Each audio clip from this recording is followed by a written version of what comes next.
Hello, Rankle here with your patch 2.3 guide to efficiently gearing your character once you reach level 70 at the start of a season.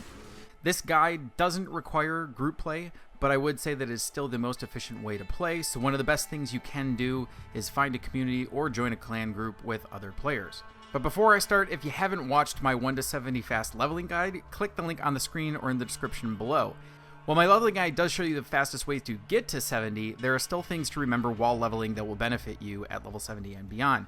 And this is where it gets a bit contradicting because the tips in this gearing guide might actually slow your 1 to 70 process. But in the long run, you're saving time because you're doing the same actions that you would be doing at level 70 while you're leveling, so hear me out on this. But before you start the season or anything else, the best way that you can save time during a season is pre-planning your character before the season. Figure out between 2 or 3 builds that you would ideally want to run, set yourself up a gambling priority list, and stick to that. Give yourself a good starter build set as well for skills and passives. That's something that can adapt to multiple set bonuses, or you can change it around with some different legendary affixes that you get. Also, you want to set yourself up for what legendary gems you want to use in your builds, and which ones are used in both are the best ones that you want to level first. You will also want to set yourself up a priority list for your Kanai Cube, affix stripping, and upgrading your rares. In my case, I want an endgame Carnival build or a Helltooth Witch Doctor setup, and each build has a priority on its own, but what I'm going to do is try and first start off by overlapping armor slots to try and have my best chances at equipping my character. Here are some suggestions while leveling 1 to 70 that will improve your 70 gearing. Save all the crafting materials that you get while leveling because they are now consolidated into one tier, so what you find while leveling benefits you at level 70. The Kanai Cube also has a 1-to-1 conversion recipe, so don't really worry about being too heavy on one material over the other. And if you need materials, farm white items in the battlefields of eternity by picking up on the armor and weapon racks. Convert these crafting materials then to the one you want because the items salvaged out of white items give you the most materials per item. Don't worry about gold while leveling, but be on the lookout for gilded goblins or bandit shrines. While leveling, I would suggest that you pick up your Kanai Cube. The extra bonus is that you can pick it up while doing a bounty in the ruins of Sescheron and gain experience. Save yourself any puzzle rings you find while leveling or any you find after level 70. You can use these to open a portal to the vault with a Kanai's Cube. All you need to do is place the ring in and transmute it. It'll open up a portal to the vault. Make sure that when you do go in there at level 70, at least go in at Torment 1. Greed has a good drop rate, and you don't want to get shafted out of some of your class sets by not being on Torment difficulty. Once you reach level 70, go kill Malthael in Adventure Mode to get the recipe for Reaper's Wraps. It's easiest to drop this down to normal to kill him faster because he really doesn't reward much else besides the Reaper's Wraps pattern. These help a resource-starved character early in the late game, which will help you gear faster. You'll need at least the Act 2 and Act 3 crafting materials to craft a pair of Reaper's Wraps, but I would suggest to actually do the bonus acts while you're leveling. By doing this, you'll have a full set of act-specific crafting materials once you do hit level 70, which are needed for crafting legendary items that you end up getting through patterns, or, more importantly, extracting legendary affixes in the Kanai Cube. Once you hit level 70, you're going to want to go to town and gamble or craft a new baseline of gear. Look for any items really that are below level 61 and craft in those slots. Just look for main stat for now because you're prioritizing offensive stats over defensive stats. Hardcore, on the other hand, would actually be looking for main stat and vitality and a balance. But for a weapon, I would craft a two-handed mace to start out. Ideally, you would want one with a socket, but again, this is just a baseline of gear to get you level 70 gear.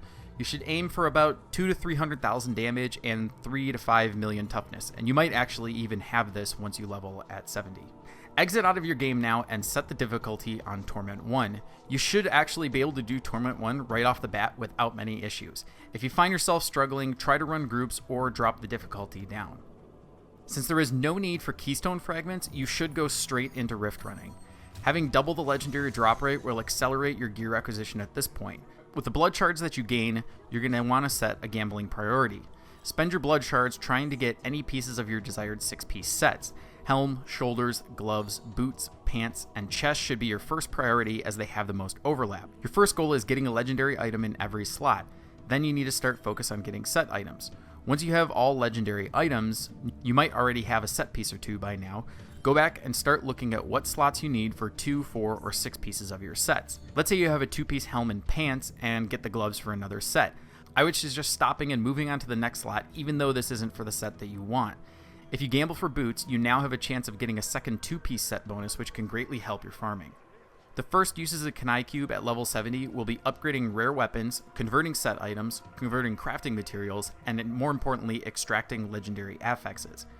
Upgrading rares can be used on dropped, crafted, or gambled items, so you don't really need to look only for dropped items.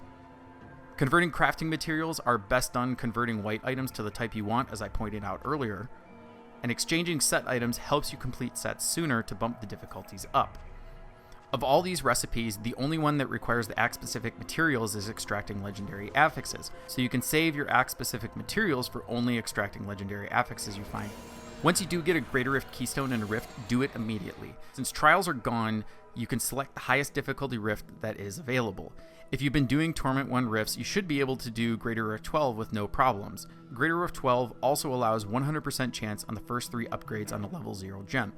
You want to put 3 gems in your jewelry as soon as possible because any gem is better than no gem at the start. I would actually suggest that you use rare jewelry in the beginning of the game because it's easier for you to roll sockets onto these or other affixes that you need. Since you need to complete a Greater Rift in the allocated time to get the upgrade now, pick a Rift level that you know you can complete.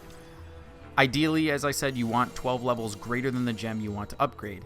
If you have a level 3 gem, that will mean that you want to do a level 15 Greater Rift, so you have a 100% chance to upgrade each time. If you cannot do this, don't worry, just do the highest that you can do comfortably. Consult your gem priority list and upgrade gems that can be used in multiple builds first. If you have a choice between 2 gems, upgrade the gem that has the lower chance of failure so you're not wasting your upgrade chances. The reworked 2-piece class set bonuses that give a bonus other than stats are really strong, so don't shrug them off, even if you don't plan to use the entire set in your build. With a 2-piece Helltooth, I could clear Torment 4 difficulty very easy and only about 400,000 sheet damage. Combining it with a Spider set, I was able to get up to Torment 5 and dip even into Torment 6. With the Kanai Cube and converting duplicate set items, it makes acquiring your 6-piece bonuses even easier. A Ring of Royal Grandeur really isn't required because you can cube an armor piece and still wear your 6-piece bonus.